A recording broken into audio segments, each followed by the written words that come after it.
মাধ্যমিক 2025-এর আজকের পর্বে বাংলা নিয়ে আলোচনা হবে। ইতিমধ্যেই ইতিহাস এবং ভূগোল নিয়ে আলোচনা করেছি।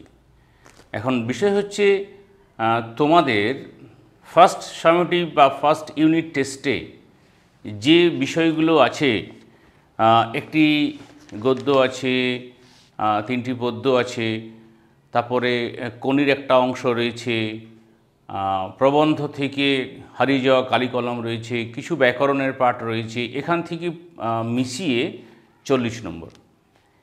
তো মাত্র একটি গল্প, তোমাদের 5টি গল্প রয়েছে। 5টি গল্পের মধ্যে একটি গল্প রয়েছে জ্ঞানচক্ষু। জ্ঞানচক্ষু গল্পটি 2024-এর তার 3 নম্বর মানের একটি প্রশ্ন পড়েছে। আবার কবিতার দিকে, কবিতা মোট রয়েছে 7টি।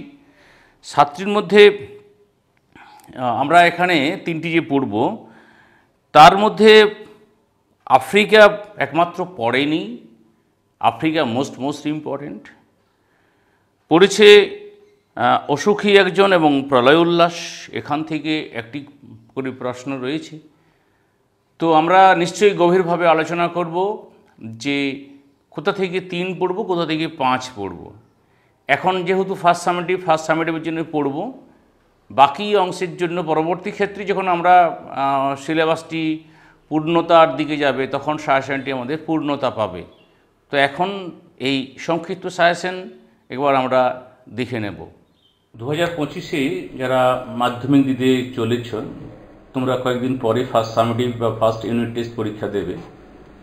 তো আমাদের আজকের পর্বে যেহেতু বাংলা নিয়ে আলোচনা হবে, তো নিশ্চয়ই আগে লক্ষণ স্যারের নাম শুনেছ, তিনি প্রস্তুত করেছেন এই সাজেশন পর্বটি। তো প্রথমেই আমরা কবিতা যেগুলো রয়েছে, তোমাদের 3টি কবিতা রয়েছে, তার মধ্যে আফ্রিকা এটা মোস্ট ইম্পর্ট্যান্ট, কিন্তু বর্তমানের জন্য বাকি দুটো পড়তে হবে। গল্প জ্ঞানচক্ষু, এই গল্পটা আমাদের পরবর্তী ক্ষেত্রে কিছুটা চেঞ্জ হবে। এখান থেকে 5 নম্বরের মানের প্রশ্নে তোমাকে করতেই হবে। হারিয়ে যাওয়া কালিকলম এটাও মোস্ট ইম্পর্ট্যান্ট, আর কারণ এখান থেকে তো প্রশ্ন থাকবে। 2টো প্রবন্ধ থেকে প্রশ্ন থাকে, একটা করে 2টো একটা করতে হয়। মাধ্যমিক কথা বলছি। আর ব্যাকরণের পাঠে এই বিষয়গুলো বর্তমানে রয়েছে। কোনির একটা অংশ রয়েছে।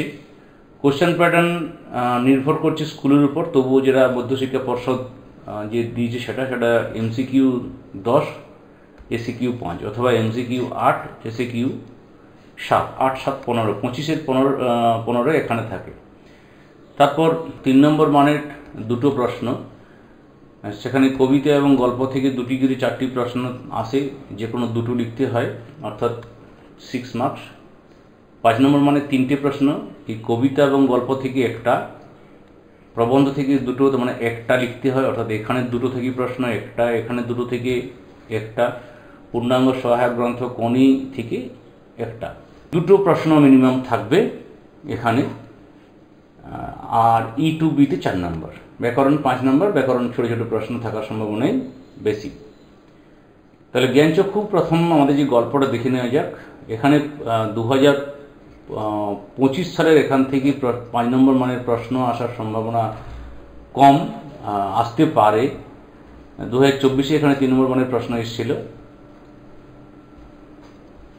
কিভাবে প্রথমবার জ্ঞানচক্ষু খুলে তপনের, এটা প্রথমবার তপনের জ্ঞানচক্ষু খুলেছিল, দ্বিতীয়বার অর্থাৎ প্রকৃত জ্ঞানচক্ষু। 2টো নিশ্চয়ই জানো যে জ্ঞানচক্ষু খুলেছিল 2বার আর কি, তপনের, সেটাকে ডিসকাস করতে হবে। এই গল্পটা জানা থাকলে বাকিটা করতে পারবে। নতুন মেশোকে দেখে জ্ঞানচক্ষু খুলে গেল তপনের। দেখো ওই একই লাইন আগের মতোই, নতুন মেশোকে, তাকে দেখে তপনের জ্ঞানচক্ষু খুলে যাওয়ার কারণ কি, খুলে গেল কিভাবে, বা খুলে গেল কিভাবে।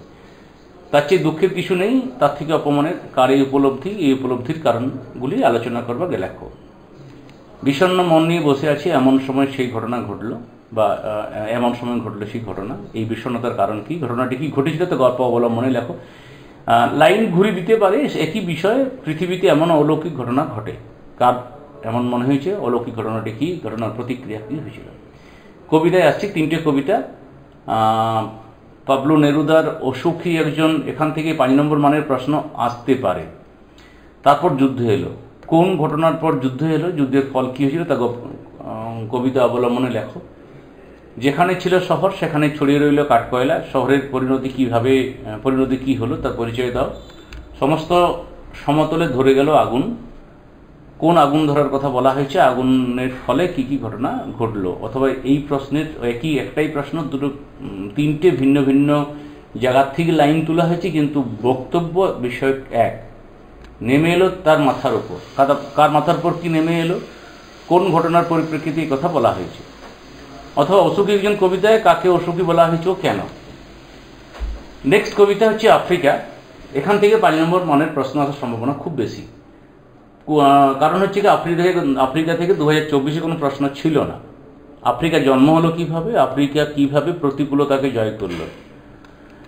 দ্বিতীয় প্রশ্ন, এলো ওরা হাতকড়ি, লোহার হাতকড়ি নেই, ওরা বলতে কারা, লোহার হাতকড়ি কি, ওরাদের মানে ওদের আর কি, অর্থাৎ সাম্রাজ্যবাদী দলেদের অমানুষতার বা অমানবিকতার পরিচয় পাওয়া যায় তা কবিতা অবলম্বনে লেখো। দাঁড়াও ওই মানহারা মানবীর দ্বারে, মানহারা মানবী কাকে ও কেন বলা হয়েছে, মানহারা মানবীর দ্বারে দাঁড়াতে হবে কেন। অথবা আফ্রিকা কবিতা কবি আশার বাণী কীভাবে দেখিয়েছেন তা লেখো। প্রবন্ধ, দুটো প্রবন্ধ তোমাদের করতে হবে, এখন একটা করতে হচ্ছে, আর একটা প্রবন্ধ রয়েছে মাধ্যমিকে, তুমি যে কোনো একটা চুজ করতে পারো। এখানে প্রথম ইউনিট টেস্টে হারিয়ে যাওয়া কালি কলম রয়েছে, 3টে পাঠ, এই 3টে পাঠকেই জানতে হবে। এটা যে ফাউন্টেন পেনের জন্মবৃত্তান্ত বা আবিষ্কার, ফাউন্টেন পেন কেনার অভিজ্ঞতা, আর প্রাবন্ধিকেরা কালি ও কলম দুটোই, কালি ও কলম কীভাবে প্রস্তুত করতেন তার বর্ণনা। আমরা কালি তৈরি করতাম নিজেরাই, কালি তৈরির যে পদ্ধতিগুলি পাঠে বর্ণিত হয়েছে তা নিজের ভাষায় লেখো। ফাউন্টেন পেনের জন্মবৃত্তান্ত লেখো। প্রাবন্ধিক প্রথম ফাউন্টেন পেনের ঘটনাটি লেখো, প্রাবন্ধিকের, মানে দুটো পার্ট, একটা জন্মবৃত্তান্ত একটা কেনা, দুটো আলাদা আলাদা পার্ট একসঙ্গে জুড়ে দেওয়া হয়েছে। অথবা আমার মনে পড়ে প্রথম ফাউন্টেন পেন কেনার কথা, আমার বলতে কার, বক্তা প্রথম ফাউন্টেন পেন কেনার অভিজ্ঞতা বিবৃতি করে। পণ্ডিতেরা বলেন কলমের দুনিয়ায় যা সত্যিকারের বিপ্লব ঘটায় তা ফাউন্টেন পেন কলমের দুনিয়ায় কীভাবে বিপ্লব ঘটেছে তা প্রবন্ধ অবলম্বনে লেখো। যারা ওস্তাদ কলমবাজ তাদের বলা হয় ক্যালিগ্রাফিস্ট বা লিপিকুশলী। লিপিকুশলী কাদের বলা হয়, তাদের সম্পর্কে লেখক যে তথ্য দিয়েছেন তা লেখো। পঞ্চম প্রশ্ন, আশ্চর্য, সবই আজ অবলুপ্তির পথে, সব বলতে কি কি, সব আজ অবলুপ্তির পথে কেন। এরপর কোনি থেকে, যেহেতু প্রথম পাঠ এবং এখান থেকে এবারে প্রশ্ন থাকবে, এবারে মানে ফার্স্ট সামেটিভে এবং 25-এ, আজ বারুণী কি, বারুণী উপলক্ষে গঙ্গার ঘাটে যে দৃশ্য উপন্যাসে ধরা পড়েছে তা লেখো। আমার বিরুদ্ধে চার্জগুলো স্পষ্ট করে চিঠিতে বলা নেই, এখানে কার বিরুদ্ধে কথা বলা হয়েছে তার বিরুদ্ধে অভিযোগগুলির বর্ণনা করো।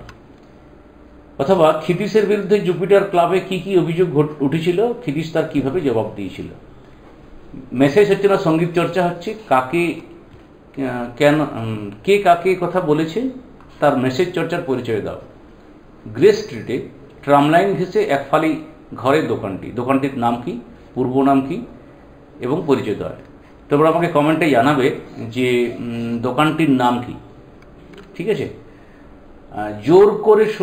জোর বলতে শুধু গায়ের জোরই বোঝায় না, মনের জোরই সব হয়। কে কথা বলেছেন কথারই তাৎপর্য লেখো। আর বঙ্গানুবাদ E2B 4 নম্বর মানে যেটা পড়বে মাধ্যমিক এবং এখানে 2023-24-এর টেস্ট পেপারটা কষে নেবে কতগুলো পেজ, আর পিছন দিকে সালের কতগুলো পেজ কষে নেবে, অর্থাৎ সালের প্রশ্ন কতগুলো করে নেবে, তাহলেই আশা করি পেয়ে যাবে। সকলকে এতক্ষণ সঙ্গে থাকার জন্য ধন্যবাদ জানিয়ে শেষ